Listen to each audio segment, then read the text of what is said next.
Assalamualaikum warahmatullahi wabarakatuh. Selamat pagi, semangat pagi. Kembali bersama kami di podcast Klinik Pangan bersama HMPPI Komisariat WHO dan juga Pati Cabang Kendari. Kali ini kita kedatangan tamu yaitu Ibu Dr. Andi B.C. Patejai. Beliau adalah dosen di jurusan Teknologi Hasil Perikanan Universitas Halu Oleo dan juga beliau merupakan owner dari Mitra Sejahtera Indonesia. Ini merupakan perusahaan yang bergerak di pengolahan pangan dan juga kria. Ya, terutama kalau kali ini kita akan berbicara tentang pengolahan produk perikanan. Seperti kita ketahui, Indonesia itu negara kepulauan ya Bu ya. Terus juga Sulawesi Tenggara itu sebenarnya provinsi dengan banyak sekali pulau dan potensi kelautan yang sangat tinggi. Sayangnya belum termanfaatkan secara maksimum. Nah, Ibu Andi ini sudah malang melintang ini mengolah produk-produk perikanan menjadi sesuatu yang mempunyai nilai tambah yang lebih tinggi dan juga penting juga di sini adalah umur simpannya tinggi. Jadi ketika musim ikan itu tidak terbuang begitu saja, tapi bisa diolah menjadi produk yang punya umur simpan yang lebih tinggi. Nah, itu yang akan kita obrolkan hari ini. Terima kasih banyak ini Bu sudah mau hadir menjadi narasumber di podcast kita. Ya, Ibu Andi ini juga merupakan pengurus anggota dan pengurus Pati Cabang Kendari ya Bu ya. Jadi insya Allah memang sudah punya ekspertis Ibu ya di bidang pangan terutama di teknologi hasil perikanan. Mungkin bisa diceritakan sedikit Bu tentang produk-produk olahan ikan yang sudah Ibu coba usahakan, komersilkan. Oke. Saya banyak tertarik untuk membuat value added product. Yang namanya value added product atau produk bernilai tambah, tentunya saya banyak mencari ikan non ekonomis seperti ini. Ya, kalau sudah mahal tidak diapa-apakan saja kan sudah punya value. Kita ekspor saja sudah untung Ibu ya. Iya. Nah, sekarang bagaimana yang dikenal sebagai bukan ekonomis penting, bagaimana itu bisa mendapatkan nilai ekonomis yang lebih penting dalam penjualan. Contohnya apa? Contohnya pasti banyak yang tidak mengenal ikan ande-ande. Ikan ande-ande. Iya. Itu ikan yang kayak apa itu Bu? Saya tidak tahu. Kelihatannya seperti ikan layang tapi agak besar, tapi ada ciri khasnya, ada garis di bagian perutnya yang sangat tipikal, hanya spesies ini yang punya. Dan biasanya bagi pemancing kalau mendapatkan ikan ini dibuang. Kenapa Bu? Karena rasanya? Karena apa ya, secara kejiwaan kali, faktor psikis kali. Di Sulawesi Tenggara ini banyak ikan berharga tidak dimakan, bukan tidak dimakan tapi tidak begitu diminati. Barakuda saja untuk kabupaten tertentu itu tidak punya nilai. Barakuda, terus dolphin fish. Ya. Dolphin fish itu bukan. Oh. Bentuknya seperti gergaji. Saya lupa nama lokalnya di sini. Sayangnya masyarakat tidak tahu bahwa di luar negeri itu dikejar untuk dibuat menjadi produk surimi. Banyak sekali. Barakuda di kita juga banyak, tetapi masyarakat tidak melirik itu. Nah ini Bu, tadi Ibu menyebut surimi ya. Surimi itu sebenarnya kan mungkin bisa dijelaskan dulu sedikit nih Bu. Oh iya. Surimi itu apa gitu? Iya. Surimi ini merupakan produk tradisional Jepang yang kita adopsi teknologinya. Jadi dia itu daging ikan cincang yang merupakan produk intermediat, produk antara. Ya, analog di kelas karbohidrat dari gandum ke terigu menjadi aneka produk roti, donat dan lain sebagainya. Kalau untuk ikan, bahan bakunya ikan, produk intermediatnya surimi, lalu surimi menjadi sosis, nugget, pempek, burger yang tentunya kualitas, tekstur, cita rasa jauh lebih bagus. Jadi lebih bagus daripada ikan langsung jadi pempek tadi. Lebih baik kita bikin jadi surimi dulu, baru ke sana. Iya. Keuntungan yang lain, harga bisa stabil, tidak fluktuatif. Karena surimi bisa disimpan. Ya, jadi pada saat musim ikan melimpah, itu dibuat menjadi surimi dengan proses sedemikian rupa, mulai dari pembersihan, pemisahan edible portion dan non edible portion, kemudian diambil dagingnya, dicincang, digrind, terus di leaching, setelah di leaching, di press, lalu disimpan sampai saatnya digunakan. Jadi setiap saat para pelaku usaha mau membuat bakso, mau membuat sosis, mau membuat nugget, mau membuat burger, tidak ada lagi masalah bahwa sekarang udah musim ikan, karena semuanya sudah ada stok di dalam freezer. Dan itu lebih lama tahannya daripada kita simpan ikan beku ya? Tentu, karena pada saat leaching semua senyawa-senyawa yang merugikan, yang membuat tengik, yang membuat TVBTM-nya kerasa, terus yang mengganggu jalinitas, itu sudah kita hilangkan selama proses leaching. Dan warnanya menjadi lebih putih. Proses leaching itu gimana caranya? Proses leaching itu pencucian di dalam air yang tidak lebih dari 10 derajat Celcius. Oh, air dingin berarti? Air dingin. Selama paling kurang 3 kali, dan pada pencucian terakhir harus menggunakan garam dengan konsentrasi tertentu.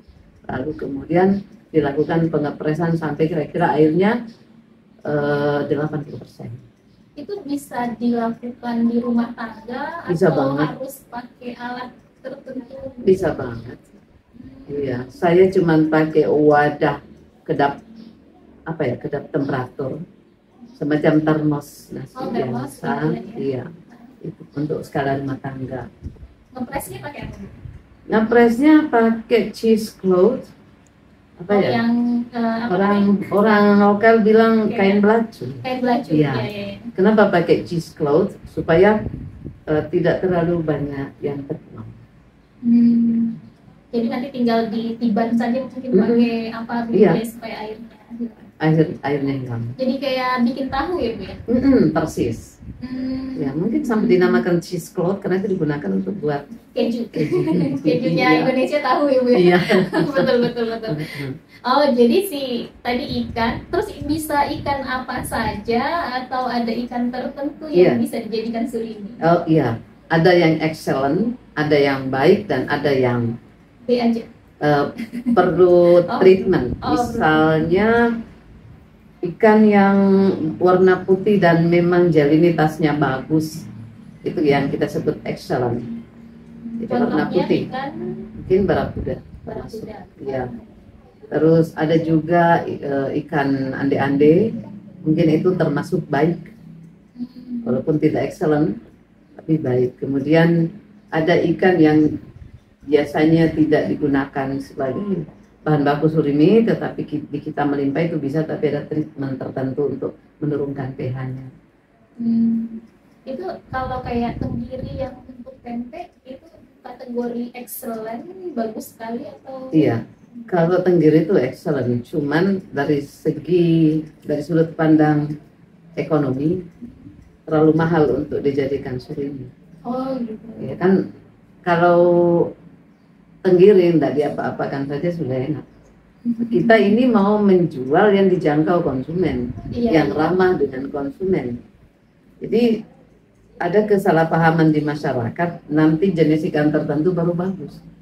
Kalau kami orang teknologi hasil perikanan, semua ikan tinggi protein.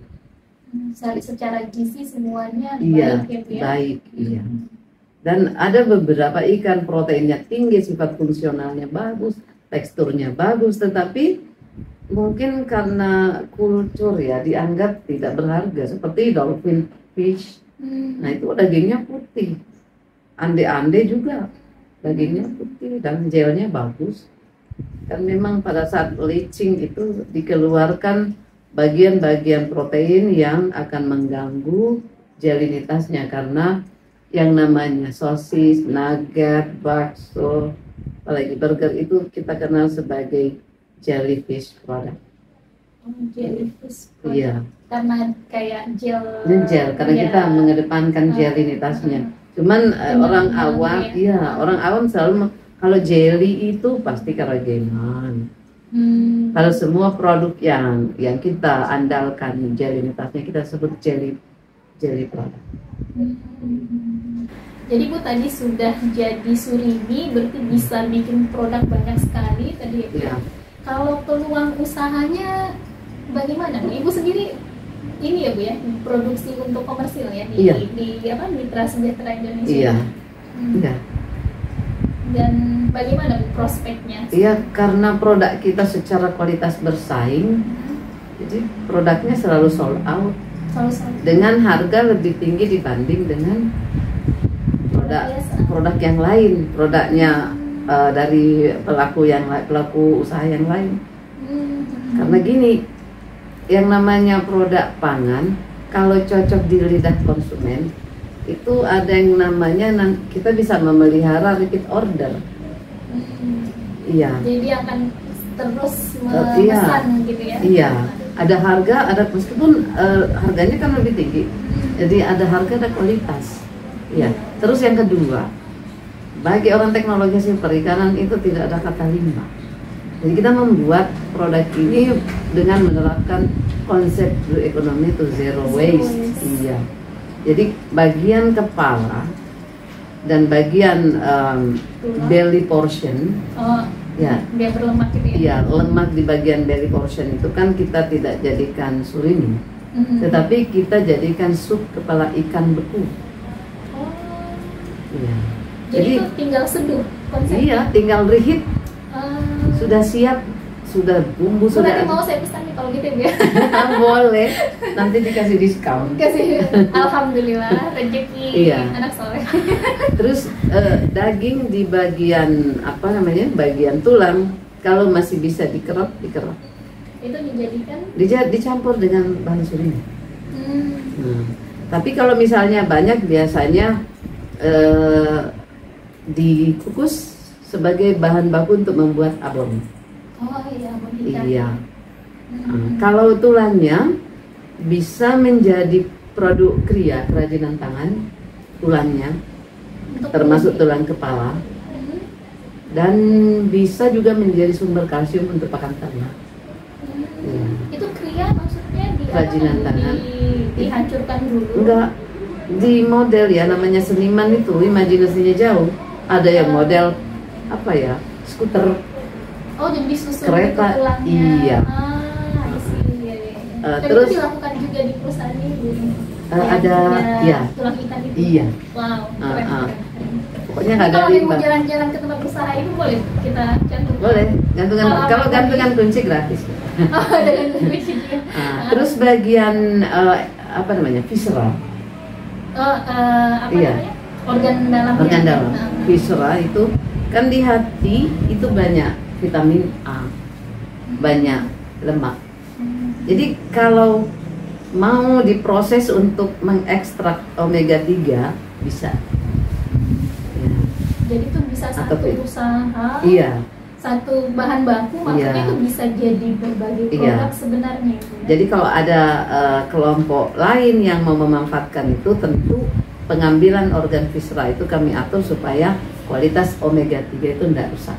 Itu bisa diambil di bagian bola mata ikan, di bagian-bagian organ kepala, organ dalam bagian kepala, sama di bagian organ viscera untuk sumber omega 3.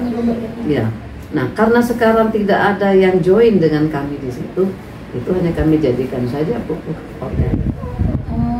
Ya, atau kami jadikan silase, silage untuk bahan baku pakan ternak, atau dijadikan sebagai tepung viscera untuk pakan ternak. Iya, yang tentunya minyaknya harus dikeluarkan. So, defated viscera powder. Iya. Terus ya minyaknya ya, karena belum ada yang olah, ya sudah. Mungkin ke depan akan ada hasil byproduct ya. Byproduct itu semacam fish oil yang bisa menjadi ditambahkan di pakan untuk suplemennya ternak mungkin. Iya. Terus sisiknya, kalau ikannya gede-gede, sisiknya itu kami punya produk browse dari Oh, bros, Ya. kayak untuk jilbab. Iya, Ah. terus pendan, tempat tisu, Tempat itu tisu. dari sisik ikan yang besar. Terus kulitnya ikan bisa menjadi kerupuk ikan, atau dia menjadi semacam selongsong sosis Oh iya, Iya. yang halal ya, yang jelas halal. halalnya. Jadi benar-benar zero waste. Kalau untuk yang sudah ibu usahakan ini, Bu, apa sih tantangan terbesarnya untuk memulai dan juga untuk memaintain usaha ini? Kalau dari segi perizinan misalnya, Bu, kan produk beku itu beda ya Iya, perizinannya. iya. Alhamdulillah untuk usaha punya NIB karena ini masih kelas UKM. Punya NIB, sertifikasi halal sedang in proses. Nah, lagi nunggu nih. Kemudian yang kami butuhkan adalah sertifikasi MD dari Bepom. Itu yang agak menghadapi kendala. Karena untuk mendapatkan MD benar-benar pertama tempat processing itu harus benar-benar memenuhi syarat. Ya, kalau unit pengolahan ikan itu sebagai contoh saja, dinding itu harus 1,5 meter minimal, itu harus pakai ubin. Oh, berarti nggak boleh tembok begini Yang ya? seperti nggak bisa, Ah, nggak bisa. dikasih Iya, ubin gitu sampai dikasih ubin. 1,5 meter. Iya, kenapa? Karena dia menyerap air, tentu nanti jadi lembab, gampang tumbuh jamur. Ya. Kemudian antara lantai dan dinding tidak boleh ada sudut. Oh, harus Iya. ini ya apa? Kayak Melengkung. melengkung. Nah, terus penerangan tidak boleh, harus ada apa ya, pelindung luar sehingga tidak akan ada serangga yang jatuh ke. Oh, yang suka ada apa? Yang suka di lampu-lampu. Iya. Apa namanya itu? Itu, Serangga-serangga. serangga. Terus lantai harus mudah dibersihkan dan kemiringan 3 derajat supaya air mudah mengalir. Berarti modal untuk ruang produksinya mungkin ya, Bu ya? Iya. Gitu ya? Iya, alhamdulillah karena saya juga mengajar quality control, jadi itu semua sudah saya kondisikan. Terus mau masuk ruang processing itu harus melewati kolam yang kira-kira dalamnya seukuran mata kaki dan diisi dengan klorin, ya klorin, Ininya ya, sanitasi supaya sanitasi desinfektan. Desinfektan. Iya. Kemudian pintu masuk dan pintu keluarnya produk itu harus beda, bahan baku masuk, bahan jadi keluar, sama untuk limbah juga pintunya lain, dan itu proses produksi harus satu alur. Emang kalau di unit pengolahan ikan harus seperti itu karena di antara komoditi ikan ini yang kita kenal sebagai very perishable product, Iya. prone to Mudah deteriorate, sangat mudah rusak, dan mau tidak mau rantai dingin harus diterapkan. Nah, ini rantai dingin, Rantai cold dingin itu chain. maksudnya harus Cold chain. langsung dibekukan Iya. gitu ya, tidak Iya, boleh jadi terpapar. prinsipnya begini, Mbak. Begitu ikan keluar dari media hidupnya, tidak bisa suhunya itu lebih dari 10 derajat Celcius. Bahkan kalau tuna tidak boleh lebih dari 5 derajat Celcius. 5 derajat. Iya, kalau tuna. Karena di tuna banyak histidinnya, kalau ada mikroba bisa hidup. Ya, dan dia bisa hidup di suhu 7-8 derajat. Makanya harus 5 derajat. Jangan sampai histidin berubah jadi histamin. Ya. Kalau ikan-ikan lain bolehlah tidak lebih dari 10 derajat. Jadi tidak boleh mencuci ikan dengan menggunakan air keran. Karena air keran itu suhunya 28 derajat Celcius. Jadi Ibu cucinya pakai apa? Air es. Air es. Jangan lebih dari 10 derajat. Nah, kalau ibu-ibu di rumah itu agak kesulitan, modalnya beli es lagi gampang. Gimana cara? Kalau ke pasar jangan bawa kantong plastik. Bawa box, Cooler box. Cooler box itu. Iya, minimal termos nasi yang ada insulatornya kan. Kalau termos nasi isi es, ikannya masukkan di situ, atau bisa juga dengan menggunakan styrofoam box dengan es. Sampai di rumah, ya, Langsung itu. dibilas dengan air es, masukkan ke dalam freezer. Yang mau dikerjakan dulu yang dikeluarin, jangan semuanya dikeluarin. Oh, supaya nggak lama di Iya, ruang. jadi bukan main kalau kita memisahkan apa namanya tulang tulang dandang ini itu berapa menit. Nah, kalau saat itu ikan terekspos lebih dari 10 derajat Celcius, berarti proses perubahan biokimia dan perubahan mikrobial sudah terjadi, tidak bisa kita pantau. Jadi taktik saya itu saya masukkan ke dalam freezer, yang mau dikerja saja sama karyawan keluarkan. Begitu itu pun habis memfillet ikannya, itu dimasukkan ke dalam wadah yang ada esnya. Nah, selesai satu raid gitu, masukkan lagi ke dalam freezer, ambil yang lain keluarkan. Jadi benar-benar menerapkan rantai dingin. Kenapa? Kalau tidak menerapkan rantai dingin, jangan berharap taste-nya dapat. Iya. Makanya dibilang orang ada amis-amisnya itu gara-gara itu ya, Bu. Iya. Kan kalau ikan aslinya itu nggak amis. Nggak ada. Ikan yang asli, saya kemarin ke Muna Barat, makan ikan pakai tangan. Setelah itu saya cium tangan saya, sama sekali tidak ada amis.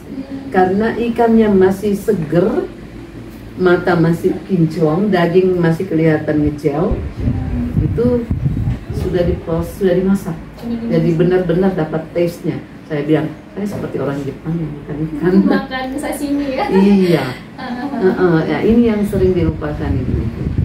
Jadi ada beberapa ibu-ibu rumah tangga itu sudah menganggap bahwa memang ikan itu amis, padahal sebetulnya enggak. Banyak yang berpikir bahwa ikan itu amis. Tidak.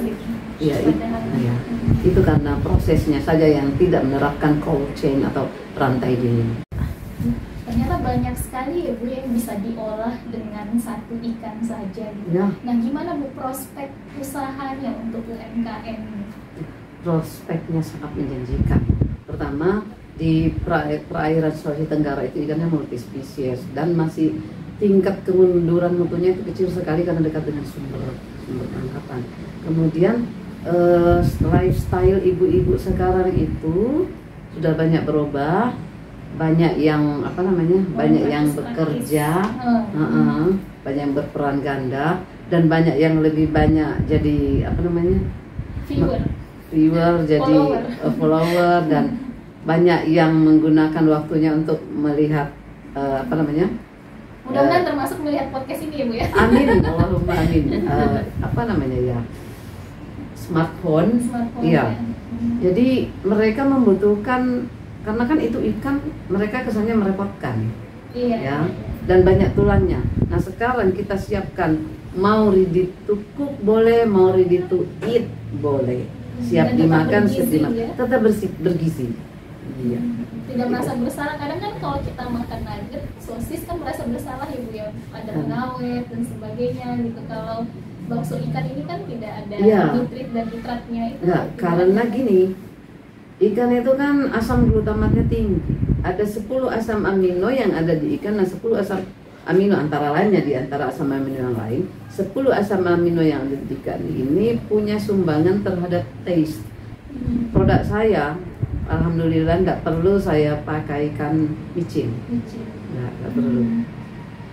Iya. Jadi enak. Paling juga ekstrak jamur. Ekstrak jamur, oh ya. Iya. Flavornya di situ Iya, ya. flavornya. Terus kalau sudah jadi surimi, mau jadi kepiting analog juga boleh. Yang kita bilang kepiting palsu, tapi sebenarnya kepiting analog, udang analog, scallop analog. Iya. Jadi yang seperti yang dijual, tapi itu kan industri dari luar ya, yang crab stick. Iya. Itu sebenarnya dari surimi.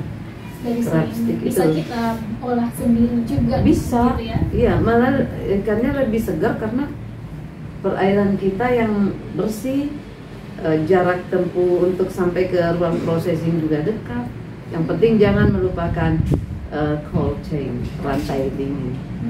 Iya. Jadi sangat prospek, dan karena bahan baku melimpah, tenaga kerja juga tidak begitu mahal, maka kita bisa menjual dengan harga yang lebih bergengsi. Ya, dan bisa kita memanfaatkan tadi ikan yang tidak terlalu bernilai ekonomi tinggi. Iya, yang banyak sekali di sini. Iya. Mungkin Bu ada sedikit closing statement, Bu, karena kayaknya durasi kita sudah ini ya 20 menitan juga, tidak terasa ngobrol-ngobrol begini sudah 20 menitan. Ya, memang membicarakan ikan itu mengasihkan. Jadi saya mengajak kepada masyarakat, tingkatkan konsumsi ikan, karena ini sehat buat anak-anak, untuk kecerdasan otaknya, terutama di masa golden age. Juga untuk remaja, orang dewasa dan orang tua sangat bagus untuk kesehatan jantung. Untuk ibu hamil juga sebagai ibu hamil dan ibu hamil bagus untuk janin, ya juga anti stres. Kemudian pasca melahirkan sebagai antidepresi. Jadi tingkatkan konsumsi makan ikan supaya nelayan juga bisa mendapatkan keuntungan kalau kita banyak membeli hasil tangkapan mereka. Mensejahterakan nelayan, menyehatkan masyarakat. Ya, lebih dari itu, sebagai tanda syukur kita kepada Allah Subhanahu wa Ta'ala, kita memaksimalkan pemanfaatan dari komoditi yang banyak melimpah secara lokal di daerah kita. Terima kasih banyak Bu. Mungkin sedikit saya menyimpulkan juga ya, bahwa ikan masih banyak yang punya bernilai ekonomi yang rendah dan itu sangat berpotensi untuk kita jadikan surimi ya.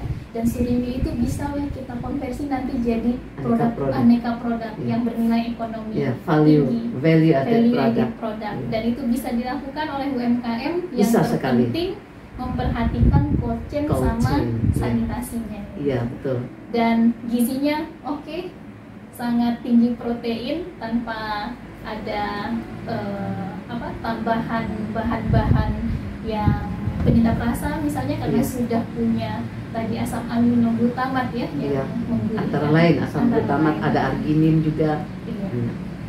Mudah-mudahan ini bisa menjadi informasi yang berharga untuk pemirsa yang mau memanfaatkan ikan menjadi nilai ekonomi yang lebih tinggi. Selamat makan ikan. Assalamualaikum warahmatullahi wabarakatuh.